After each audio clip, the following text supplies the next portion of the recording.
Right in the midst of things for us. Jacob, with a welcome, will you take us through what happened inside the church and all the reactions surrounding it?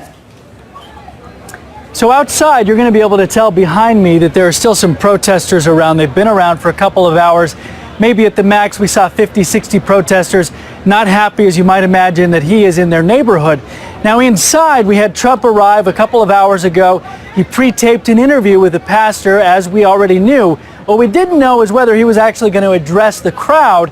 And of course, as you saw, he did. He read from prepared remarks that he said that he wrote a little bit ago, a few days ago, I think is what he said, that you may understand better than I will, is I think the words that he used.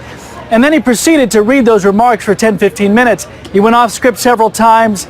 He cited scripture, as you saw. I wasn't inside, so I wasn't able to gauge the reaction there. We were able to see from somebody who tweeted a picture out that the pews were not full. This is a space where 1,400, a church rep told me earlier today, they could have had 1,400 people in there. It appears they didn't get that many. But this is a very interesting visit by Trump. His critics said a couple of weeks ago when he started that direct appeal to African-American voters, why are you speaking to largely white crowds over and over and over? So here he is coming and bringing his message directly to black audiences. A lot of people going inside said they were willing to listen to him. They were willing to see if he would change. But a lot of those, even those who were going to go inside, said they weren't going to vote for him. He had just said too much to them that was offensive. They were just willing to let him be and say what he wanted to say. Nothing is more sad than when we sideline young black men with unfulfilled potential, tremendous potential. I met some people this morning that were incredible people, and they're looking for jobs. These are incredible people, young people. Our whole country loses out when we're unable to harness the brilliance and the energy of these folks. We're one nation, and when anyone hurts, we all hurt together, and that's so true, so true. We're all brothers and sisters, and we're all created by the same God.